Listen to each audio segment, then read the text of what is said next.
Assalamualaikum warahmatullahi wabarakatuh. Alhamdulillahirrahmanirrahim. Wassalatu wassalamu ala asyrafil anbiya'i wal mursalin. Qala rabbi shrah li sadri wa yassir li amri wahlul 'uqdatam min lisani yafqahu qawli. Alhamdulillah, syukur kehadirat Allah Ta'ala dengan izin dan inayahnya, dengan rahmah dan kasih sayang Allah Subhanahu Wa Ta'ala. Kita masih lagi Allah Subhanahu Wa Ta'ala beri kita peluang untuk kita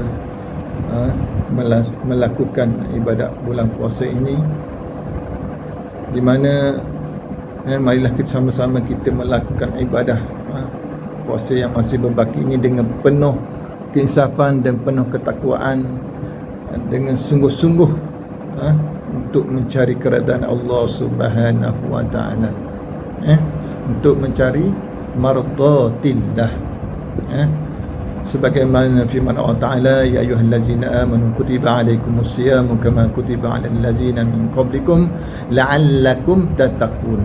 Mudah-mudahan kita menjadi hamba-Nya yang bersyukur dan bertakwa kepada Allah Subhanahu Wa Ta'ala. Apa maksud takwa? Maksud takwa menurut Sayyidina Ali, yang pertama sekali al-khawfu minal jalil, takut kepada Allah Subhanahu Wa Ta'ala. Takut kepada Allah Subhanahu Wa Ta'ala dengan melaksanakan segala perintah Allah Subhanahu Wa Ta'ala, segala ibadah kebaikan dalam bulan puasa, sama ada ibadah wajib dan ibadat sunat, kerana Allah Subhanahu Wa Ta'ala.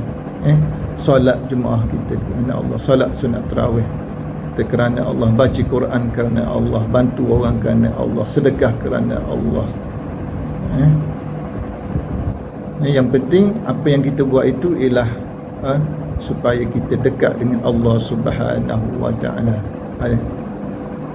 Dan Al-Quran dari bulan puasa ni adalah bulan diturunkan Al-Quran, bulan diturunkan Al-Quran ke atas umat Islam, sebagaimana firman Allah Ta'ala, syahrul Ramadan allazi unzila fihi al-Quran hudan linnas wa bayyinatin minal huda wal furqan.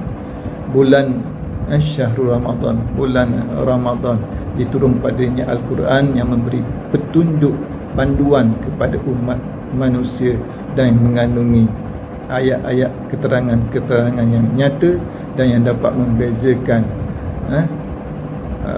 antara hak dan batil. Firman Allah Subhanahu Wa Ta'ala, a'udzubillahi minasyaitonir rajim, wa nunazzilu minal qur'ani ma huwa syifaa'un wa rahmatul lil mu'minin. Dan kami turunkan Al-Quran yang ada pada Al-Quran itu syifa, penawar, dan memberi rahmat kepada orang-orang yang beriman. Jadi yang pertama sekali, tanggungjawab kita sebagai seorang mukmin, yang pertama baca Al-Quran. Yang kedua ialah tadabbur, maksud ayat-ayat Al-Quran, ayat demi ayat, dan yang seterusnya ialah beramal,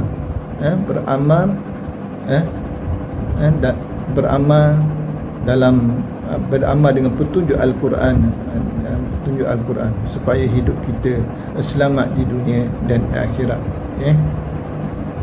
Kita lihat sebahagian umat Islam menjadikan hawa nafsu dan logik akal sebagai sumber rujukan, di mana mereka ini menolak petunjuk Al-Quran dan As-Sunnah. Dan amat rugilah orang Islam yang mana berlalunya bulan Ramadan, maka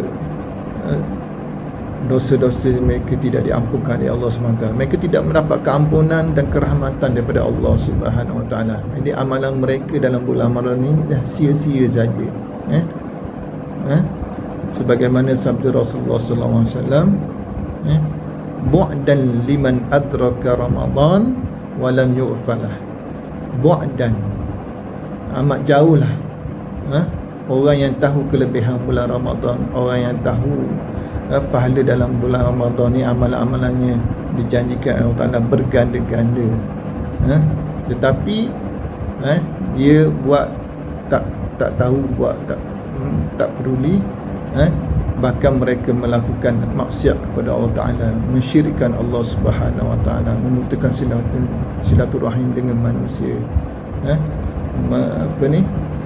membuat perkara yang lalai, yang lara, yang jauh daripada rahmat Allah Subhanahu Wa Ta'ala. Jadi kita tak nak jadi macam golongan ni. Jadi sama-samalah kita kita muhasabah, cek balik amalan kita, baca Quran kita lagu mana, solat tarawih kita lagu mana, sedekah kita, segala amalan kebaikan, amalan wajib dan amalan sunat, yang mana kita pastikan amalan tersebut kita buat hanya kerana Allah Subhanahu Wa Taala, sebagaimana sabda Rasulullah sallallahu alaihi wasallam, "Man shoma ramadhana imanan wa ihtisaban ghufira lahu ma taqaddama min dhanbi." Siapa yang berpuasa bulan Ramadan dengan penuh keinsafan dan ketakwaan kepada Allah Subhanahu Wa Taala, maka diampunkan dosa-dosanya yang telah lalu. Masya-Allah. Jadi moga-moga kita melaksanakan bulan puasa, melaksanakan ibadah bulan puasa dengan penuh dengan keikhlasan, ketakwaan, dan apa yang kita harapkan lepas pada bulan puasa ni, kita istiqamah dalam melaksanakan perkara-perkara kebaikan-kebaikan yang ada dalam bulan puasa, sebagaimana firman Allah Taala, man amila salihan min zakarin wa unsa falanuhyiyannahu hayatan thayyibah. Siapa yang beramal soleh, sama ada siapa yang beramal soleh, sama ada dia lelaki ataupun perempuan, maka Allah Ta'ala akan berinya kehidupan yang baik di dunia dan di akhirat. Jadi apa yang baik itu datang daripada Allah SWT, yang lemah itu daripada diri saya. Aku lahazah, astaghfirullahalazim. Assalamualaikum warahmatullahi wabarakatuh.